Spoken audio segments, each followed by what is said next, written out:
अप्पी आमची कलेक्टर या मालिकेच्या आजच्या भागात आपण पाहणार आहोत. स्वप्नील आणि रुपाली बाळाचे नाव ठेवतात अमोल आणि हे नाव ऐकल्यावर अप्पी आणि अर्जुनला मोठा धक्का बसतो.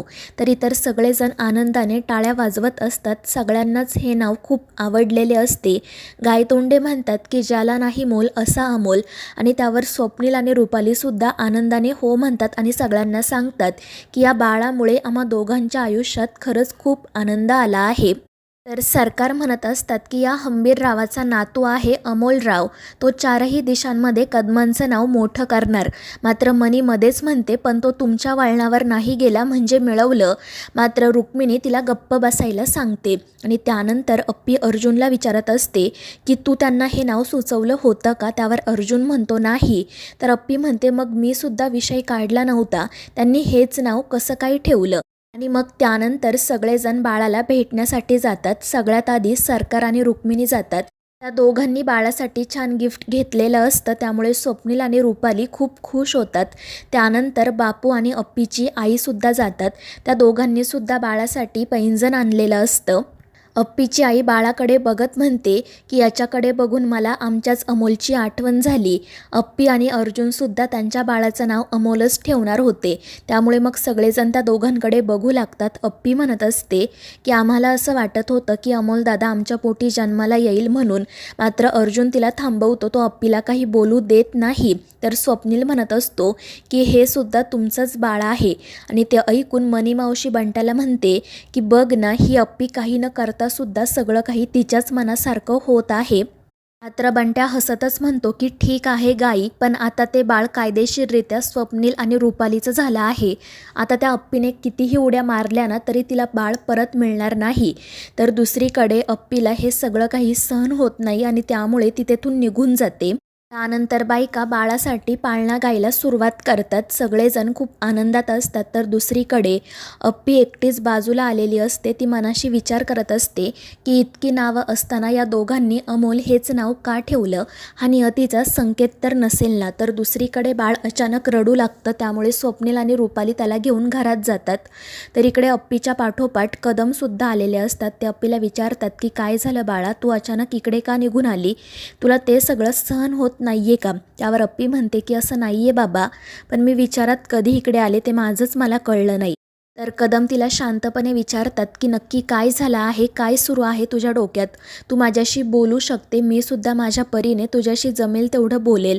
मात्र अप्पी रडतच म्हणते की बाबा पुन्हा पुन्हा तेच तेच काय बोलायचं?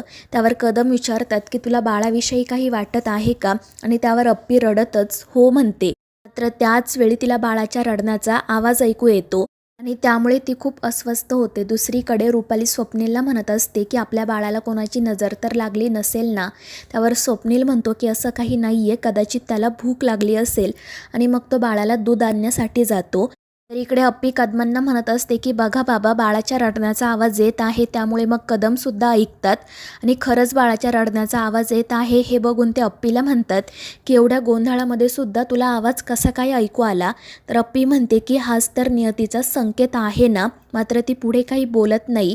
तर कदम तिला सांगतात की तुला जे काही वाटत आहे ना त्यावर माझा विश्वास आहे. आणि मग त्यानंतर ते तेथून निघून जातात. तर दुसरीकडे अप्पी खिडकीमधून बाळाला बघत असते. रुपाली त्या ठिकाणीच असते आणि स्वप्नील तिथे आल्यावर अप्पी बाजूला जाते.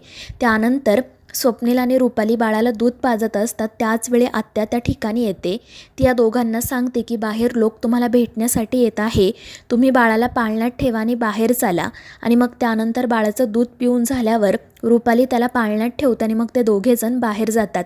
तर अप्पी पुन्हा खिडकीमधून डोकावते आणि रूममध्ये कोणी नाही हे बघितल्यावर ती पटकन रूममध्ये जाते. बाळ अजूनही रडतच असते, त्यामुळे अप्पी त्याला जवळ घेते. बाळाला जवळ घेतल्यानंतर तिचं मन शांत होतं. ती म्हणत असते की काय झालं, माझ्या बाळाला भूक लागली आहे का? आणि मग त्यानंतर ती बाळाला तिचं दूध पाजते. तिला पाना फुटलेला असतो, त्यामुळे तिला खूप आनंद होतो. ती रडतच बाळाला दूध पाजते आणि मनाशी म्हणत असते की बाळा मला माफ कर, मी इतके दिवस तुला माझ्यापासून दूर ठेवलं, पण आता मी तुला माझ्यापासून कधीच दूर करणार नाही. आता आपल्या दोघांमध्ये कोणीही येणार नाही, मी कोणाला येऊच देणार नाही. मात्र त्याच वेळी मनी त्या ठिकाणी येते आणि ती अप्पीला बाळाला दूध पाजताना बघते. ती खूप चिडते आणि रागातच तिच्या जवळ जाते. ती अप्पीला विचारत असते की अगं हे काय करतेस तू? रुपाली इथे नसताना तिच्या बाळाला दूध पाजण्याची तुझी हिंमत कशी झाली? रुपाली म्हणत होती ना तेच खरं आहे, तुझा तिच्या बाळावर डोळा आहे ना. त्यावर अप्पी तिला म्हणते की मावशी तुम्ही प्लीज गप्प बसा, असं काहीही बोलू नका. बाळाला भूक लागली होती म्हणून मी त्याला दूध पाजलं आणि तुम्हीसुद्धा एक आई आहात ना. मला पाहणा फुटलाय. मात्र ते ऐकून मनी अजूनच चिडते. ती म्हणते की अप्पे अगं तुला काही कळतं का नाही? आज जर हे सगळं काही त्या स्वप्नील आणि रुपालीला कळलं तर त्यांना काय वाटेल? त्यावर अप्पी म्हणते की मावशी प्लीज तुम्ही त्यांना काही सांगू नका, कारण हे माझं बाळ आहे. आणि ते ऐकून मनी खूपच घाबरते, पण तरीसुद्धा ती अप्पीला म्हणत असते की कशाचं तुझं बाळ, उगाच वाटेल ते बोलू नको. ताबडतोब बाळाला पाळण्यात ठेव, नाहीतर मी आत्ता बाहेर जाऊन आरडाओरडा करेल. त्यावर अप्पी म्हणते पण बाळाला दूध तर पिऊ द्या. मात्र मनी म्हणते की अजिबात नाही, तू बाळाला ताबडतोब पाळण्यात ठेव. मात्र अप्पी तिला समजावते आणि मग बाळाचं पोट भरल्यानंतर ती बाळाला पाळण्यात ठेवते. तर मनी मावशी तिला हाताला धरूनच रूम बाहेर काढते आणि मग ती हसतच स्वतःशी म्हणत असते की आता बघ अप्पे, मी तुझी कशी वाट लावते ते. दुसरीकडे अप्पी बाहेर आलेली असते. बाळाला दूध पाजल्यामुळे तिला खूप आनंद झालेला असतो. तर अर्जुन तिला आवाज देत काय झाला आहे ते विचारतो, पण अप्पीचं त्याकडे लक्ष नसतं आणि तितक्यात मनी मावशी त्या ठिकाणी येते आणि ती अर्जुनला सांगते की आता आतमध्ये काय झालं आहे माहिती आहे का तुला? या तुझ्या अप्पीने स्वप्नील आणि रुपालीच्या आनंदात मिठाचा खडा टाकलाय. त्यावर अर्जुन विचारतो की नेमकं काय झालं आहे? आणि मग मनी त्याला सांगते तुझ्या या अप्पीने बाळाला तिच्या अंगावरचं दूध पाजले. आणि ते ऐकून अर्जुनलाही धक्का बसतो. तर मनी घडलेला सगळा प्रकार सांगते. ती म्हणत असते की मी या अप्पीला खूप बोलले, तिला थांबवण्याचा प्रयत्न केला, पण ती काही ऐकायला तयारच नव्हती. उलट म्हणत होती की हे बाळ माझं आहे. आणि ते ऐकून अर्जुनला काय बोलावं तेच सुचत नाही. तर मनी म्हणत असते की बरं झालं दुसरं कोणी बघितलं नाही, नाहीतर काय झालं असतं कळतंय ना तुला. आता या अप्पीला घरापासून आणि बाळापासून लांबच ठेव. आणि मग त्यामुळे अर्जुन अप्पीच्या हाताला धरूनच तिला घराबाहेर घेऊन येतो. तो अप्पीवर खूप चिडलेला असतो.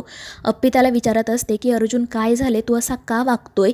तर अर्जुन तिला विचारतो की आतमध्ये काय वागलीस तू? काय गरज होती तुला बाळाला दूध पाजायची? आणि त्यावर अप्पी त्याला विचारते की पोटच्या पोराला दूध पाजणं काही गुन्हा आहे का? आणि त्यावर अर्जुन विचारतो की आपलं बाळ कधीच गेलं आहे, तुला एकदा सांगून कळत नाही का? मात्र अप्पी म्हणते नाही अर्जुन, हे आपलं बाळ आहे. त्या दिवशी जेव्हा देवळातून त्याच्या रडण्याचा आवाज आला ना तेव्हाच मला वाटलं होतं, पण तू मला थांबवलं. हे आपलंच बाळ आहे आज, याची मला खात्री पटली आहे. मात्र अर्जुन तिचं काही ऐकूनच घेत नाही. तो म्हणत असतो की आधीच बाळाला दत्तक घेताना दादा वहिनींना खूप त्रास झाला आहे आणि आता त्यांचा आनंद मी कोणालाच हिरावून देणार नाही, तुलासुद्धा नाही. त्यावर अप्पी विचारते मग माझ्या आनंदाचं काय? पण अर्जुन तिचं काही ऐकून घेत नाही. तो अप्पीला सांगतो की तू बापूंच्या घरी निघून जा, जोपर्यंत तुझ्या डोक्यातून बाळाचं खूळ जात नाही तोपर्यंत इथे येऊ नको. अप्पी त्याला समजवण्याचा खूप प्रयत्न करते, पण अर्जुन काही ऐकून न घेता तिला झिडकारून आतमध्ये निघून जातो आणि ते बघून मनी मावशी खूप खुश होते. तर मित्रांनो, या मालिकेच्या पुढील भागांच्या अपडेट्ससाठी आपल्या चॅनेलला सबस्क्राईब करा.